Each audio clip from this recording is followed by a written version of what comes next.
Hi friends, welcome back to another episode of Generation Tech. My name is Alan. The most epic tales in Star Wars are oftentimes told on the front lines at the squadron level.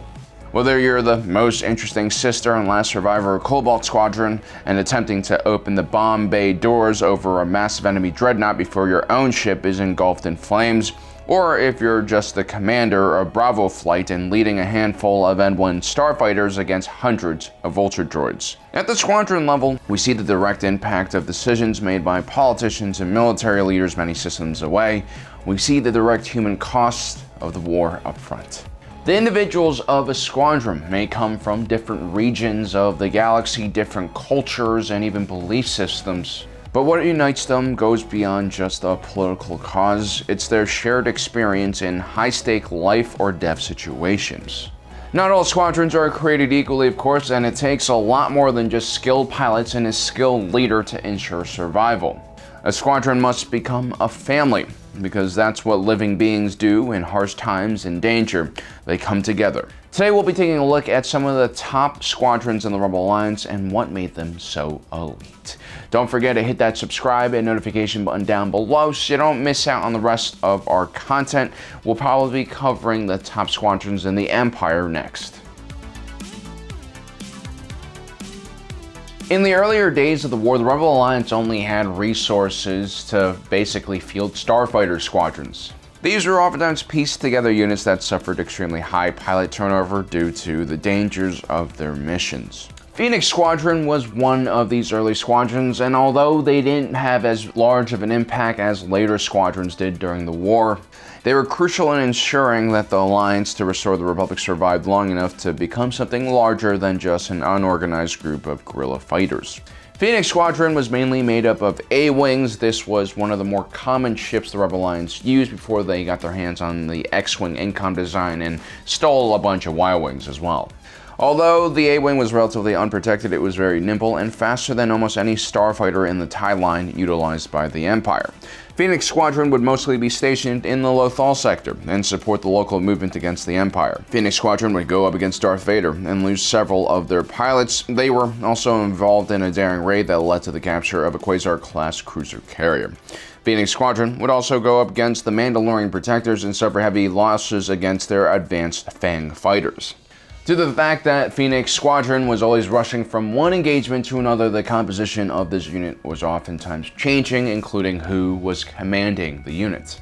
Some pilots in Phoenix Squadron would outlive their unit after its destruction at the Battle of Atollon. Individuals like Hera Syndulla would go from flying the Ghost, A-Wings, and B-Wings to commanding her own task force.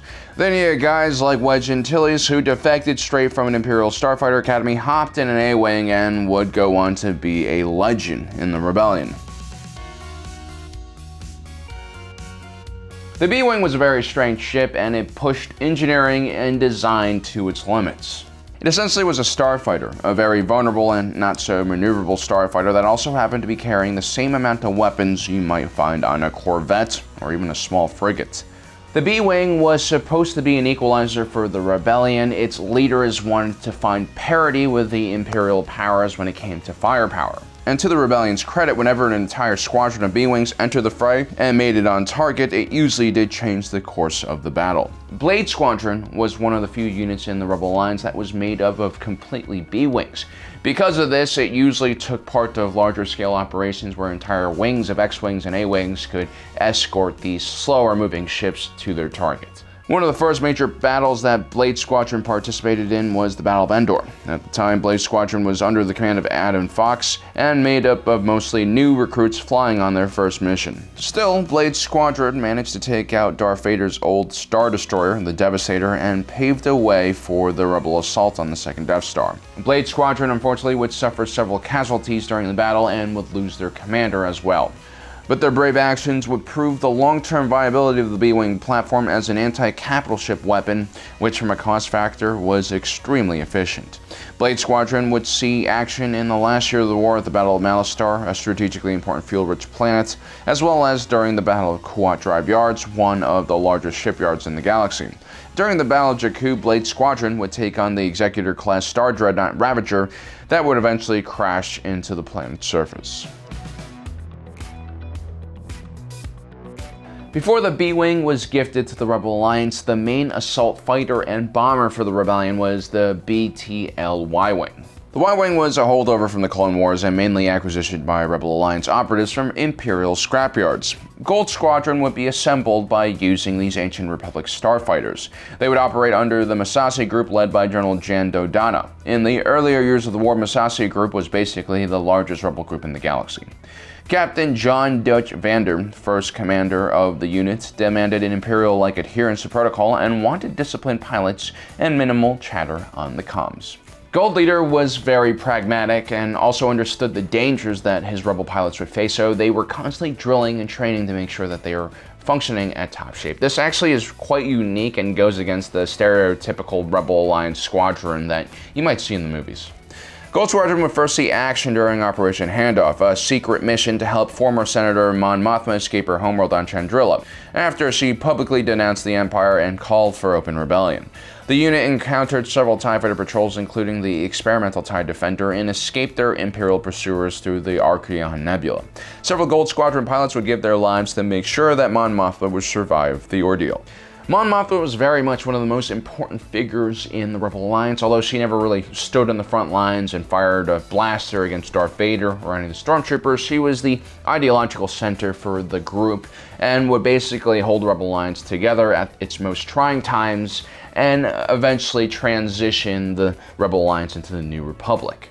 Gold Squadron would then see action at the Battle of Scarif. After failing to destroy the planetary shield gate, Gold Squadron would make a bombing run on the Star Destroyer Persecutor with ion torpedoes. This would cause the ship to go offline and allow the Lightmaker Hammerhead Corvette to ram the Persecutor into her sister ship, the Intimidator.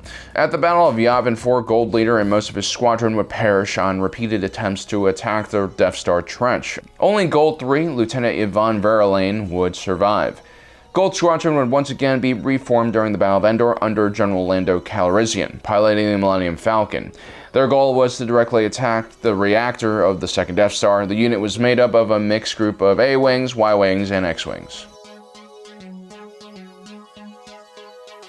Most Star Wars fans would probably mention Red Squadron when asked which Starfighter Squadron is the most famous in the Rebel Alliance. This was a unit that exclusively flew the T-65B X-Wing.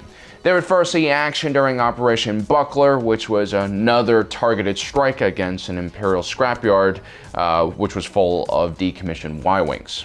Red Squadron would then see action at the Battle of Scarif. Unlike Blue Squadron, which made it through the gate shield and ultimately became trapped on the planet and was destroyed, Red Squadron would stay above the planet and support the Rebel fleet. After surviving the Battle of Scarif, Red Squadron was tasked with an even more impossible task of defending the Rebel base on Yavin 4 against an entire Death Star. It was during this battle that unknown Tatooine moisture farmer Luke Skywalker would join the unit and deliver the killing blow to the massive space station with a perfectly timed proton torpedo. Most of Red Squadron would perish during the mission. Only Red 2 Wedge Antilles and Red 5 Skywalker would make it out alive. Red Squadron would slowly be rebuilt in the following years, and Luke Skywalker and Wedge Antilles would become mainstays of the unit. Red Squadron would then participate in the hijacking of the Imperial Star Destroyer Harbinger. They would also help break the Imperial blockade over Turin 7. An Easter egg for you sequel fans, Red Squadron would actually escort Princess Leia to the world of Crate, where she would establish a base that would eventually be used by the Resistance to survive the First Order. Red Squadron would also participate in the Battle of Endor. By that time, Wedge Antilles had become Red Leader, and the rest of the unit was filled out with Y-Wings, A-Wings, and X-Wings. Rogue Squadron is equally as famous among Star Wars fans, especially those who prefer Legends over canon. It's technically made up of the survivors of Red Squadron, which means Luke Skywalker and Wedge Antilles. In canon, the unit was created by Skywalker and Antilles during the Mako Ta space docks ambushed by Darth Vader's fleet. It was said that the Jedi was inspired by Jyn Erso and her Rogue One team. Red Squadron was able to help several Rebel Alliance vessels escape during the mission, allowing them to continue their war effort. Rogue Squadron would once again fly during the evacuation of Hoth. Members of the unit would switch their X-Wings for T-47 atmospheric snowspeeders in an attempt to support the Rebel defensive line at Echo Base. The unit suffered many casualties, but were successful at taking down Imperial AT-AT walkers with towing cables. Throughout the rest of the war, Wedge Antilles would operate as the unit's commander, and it would occasionally be used by Hera Syndulla for secret missions. In Legends, Rogue Squadron would play a much larger role in the war and continue to serve the New Republic and fight against its enemies in the post-Galactic Civil War era.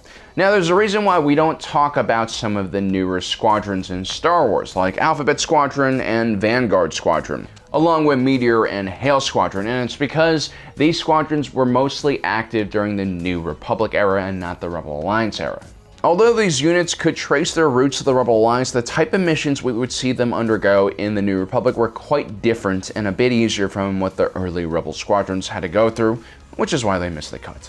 So that is our list of the top squadrons in the Rebel Alliance. Let me know in the comment section below if I'm missing any squadrons or if you believe some of the squadrons I've mentioned don't deserve to be on this list.